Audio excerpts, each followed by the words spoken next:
Right, what I'm on, when I can talk, right? What I'm talking about my next part of my story that I'm doing for Balbriggan. Yeah, oh, you're on Balbriggan. Yes, is on about fishing. Yeah. Now, we did it on tape. Yeah.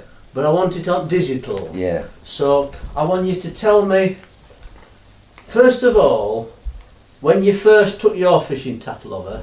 Yeah. And where you fished, and how you started me fishing. Right? So it's up to you now. Are you ready? Yeah. Well, the first year we went over to Balbriggan, just after the war, things were still strictly rationed, really strictly rationed here. And it was like a dream place going there. Little Pat could go into a shop and buy sweets, as much as she wanted. She thought it was marvellous. But the very first day, when we got there, your mother wanted to go around and meet a load of her pals.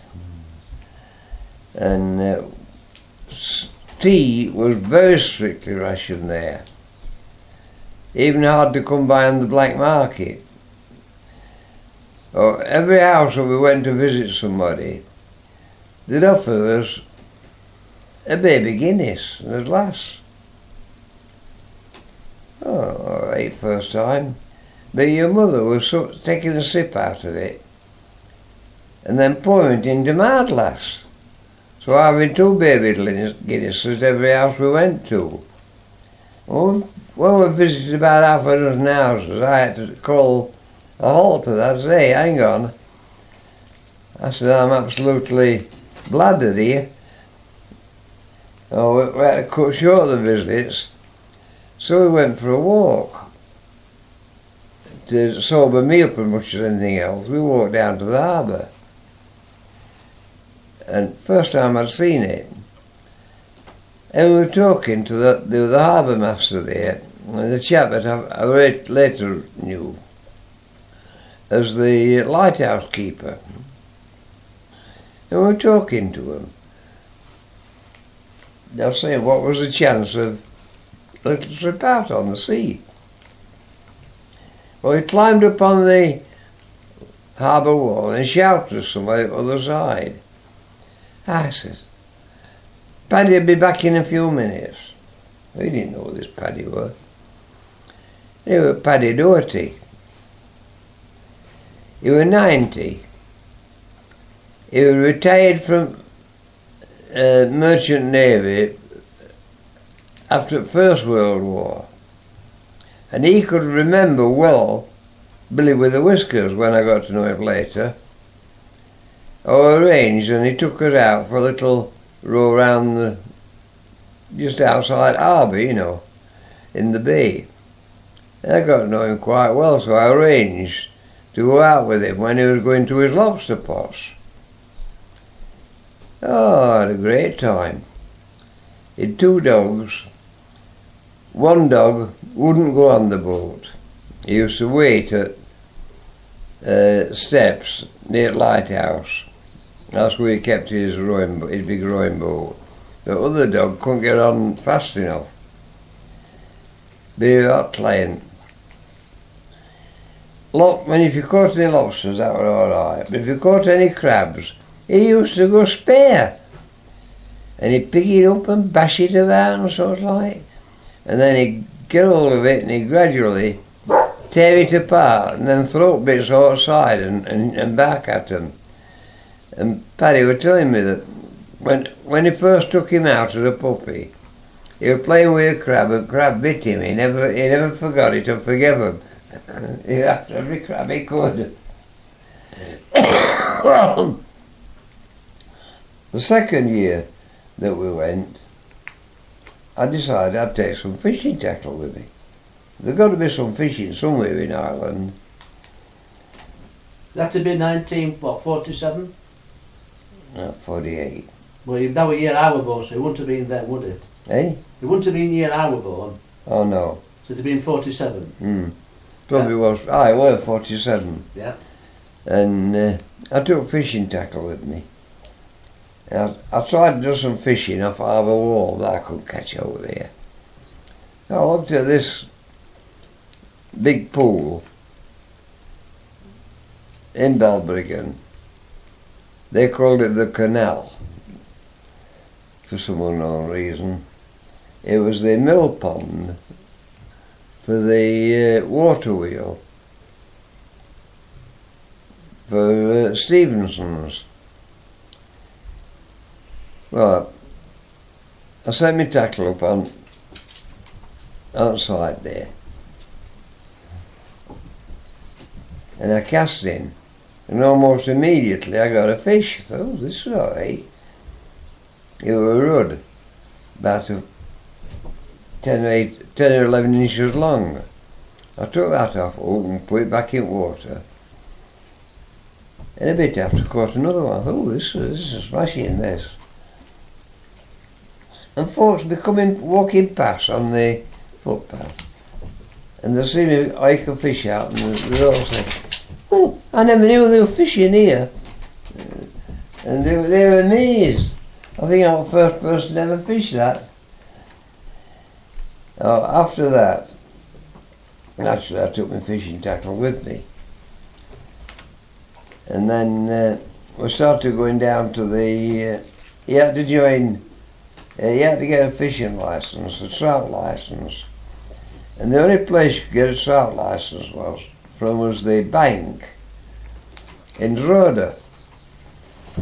It was a day's job to go get a fishing licence for a week.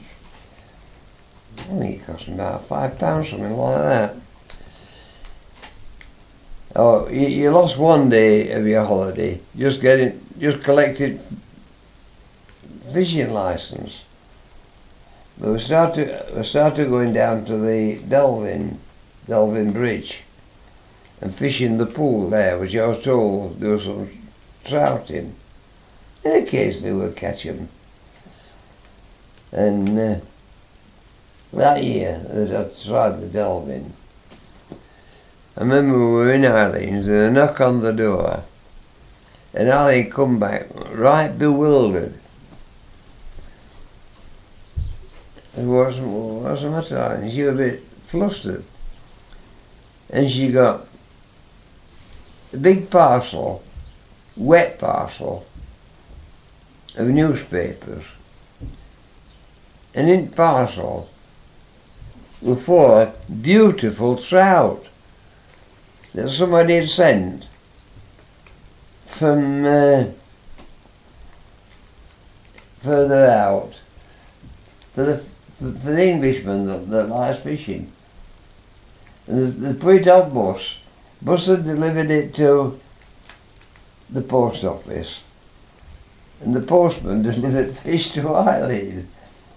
These damn stinking things in the house. Well, the only mother wouldn't have a battle royal about them. Anyway, she would have given to a cat. Very fresh trout. Anyway, after that it became a regular thing that I took fishing tackle with me. Well, one year I was advised, instead of wasting time at the Delvin, to go out to, I think it was Laytown, and try the River Nanny. I was told there's some beautiful pools there, but I forget his name now. But the chap that advised me to go, he must have been in touch with him. He said, if you go to the guard house when you get off the bus and ask for Sergeant Tewey, I always remember that. He'll tell you where to go, what to do about it. Oh, okay. Oh, I took Rory with me. And went and knocked on the door at the guard house, and the big rough, very rough voice says, "Come in!" Oh, come in, he said. "Come in and say your business." I thought, oh, bloody hell. Anyway, when I explained to him who sent me, and from Balbriggan, you want to know who I was staying with and such like, You were about 6'4", and like broad as a doorway. And he says, well, he says, I'm sorry I can't join you, but I'm on duty. He says, but come on, I'll show you the best place to go. I went across road, and he says, go over that stile there. There was a stile over a stone wall. He said, but don't fish the first pool. Walk up that way and fish the second pool. And good luck, hope you have a nice day. So, thank you very much. So, me and Rory went there. And we'd been fishing a while. This is funny. And caught out that you could see some massive fish in that pool. You could cast your line amongst them and they just slid off them. Anyway, I couldn't catch one of them big devils. They're about 3 or 4 foot long. You could see them in water. Anyway, this chap comes striding down bankside, steep bankside. I thought, oh my God. Bear in mind, I ain't got a fishing licence that year. This bloke come down. And I thought, oh dear. Anyway, and he come down, he spoke to me. And I recognised straight away. And, he says, I'm come from England, I've just bothered a bite, have a run round, he says, but I'd heard about Irish fishing, but I didn't know it was like this. Oh yes, I said, I spoke to him. Oh, he says, I told we don't fish like that. He says, we should get what we call ground bait and chuck that in. And he's telling me that. I said, oh yes, he says, that's where Sheffield was fishing. There's some good anglers in Sheffield, you know. I looked at him, so do you come from Sheffield? Well, he says, near Sheffield. He says, I come from a place called Shire Green. I said, oh dear, really? I said, it's funny that, I know Shire Green. And he looked at me, gone out then. I said, I happen to be a Sheffielder as well. And he looked at me and his mouth opened and shut. I said, but I come from Abbey Lane end of Sheffield. I says, so I do know a bit about how Sheffield anglers fish, don't I? Well, he was that amazed that he stepped back onto barbed wire fence. We had to untangle him from barbed wire fence. He said, I've come all this way for holiday. And first people I see to, he said, no, the Sheffielder. I said, that's right. You know, love my voice, suit is then.